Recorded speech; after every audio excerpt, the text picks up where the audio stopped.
Hello and welcome to the Dr. Guitar channel. In this video I'll be doing a tutorial on the song Knockin' on Heaven's Door by Bob Dylan. I'll be covering the difficulty, the chords and strumming, and at the end I have 3 helpful tips. I give the overall difficulty of this song a 1.6 out of 10.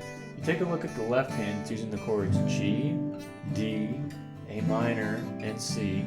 And these chords are pretty beginner on their own, except when you go from a D chord to A minor, it's kind of tricky, and an A minor to G is pretty tricky. So for that reason, I give it a 2 out of 10. The rhythm of this song is pretty straightforward. It just has quarter notes, and it also has 16th notes. And it feels really natural to follow along with, so for that reason, I give it a 1.5 out of 10. The right hand in this song is just using down strums, and then down and up strums on the 16th notes. And they're pretty easy to do. The only tricky thing about it is when you're on a D chord, you have to avoid the 5th and 6th string. On a C chord, you have to avoid the 6th string. And on a G chord, you actually get to strum all of them. So you do have to have some accuracy in your strumming to not hit the lower end. So for that reason, I give it a 1.5 out of 10. Let's get started. Go ahead and slap a G chord on here, and we're going to do 2 down strums on this chord like this. And you're going to switch to a D chord. 2 more down strums, and then we're going to go to an A minor. And when you get here, we're actually going to change the strumming pattern to 16th notes, which is down and up strumming.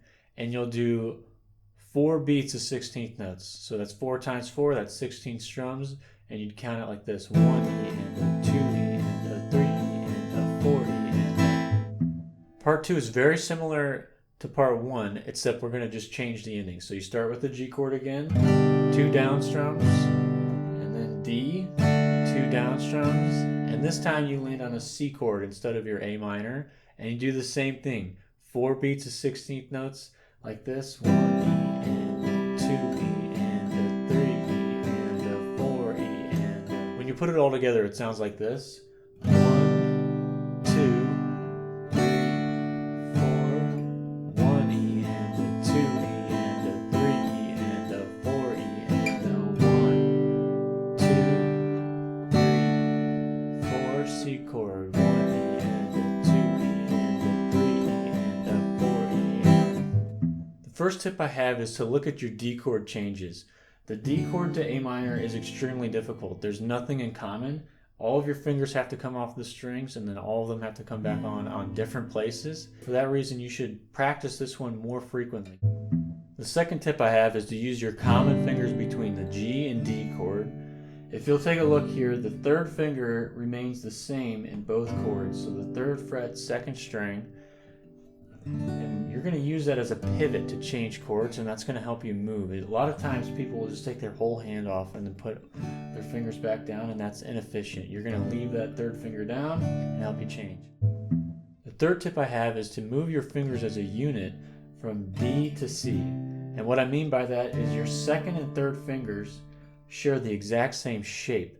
So if you take a look, the 2nd and 3rd finger here, so 3rd fret 2nd string, 2nd fret 1st string, jumps over to the 3rd fret of the 5th string and then the 2nd fret of the 4th string. And these are the exact same shape. So move them as a unit. Try and picture that, and then your 1st finger has to change. If you have any questions, please let me know in the comments below. I'm happy to help. And I also take requests, folks. So if there's a song you want me to do, I'm happy to make a tutorial. Please like, share, and subscribe. Thanks for watching.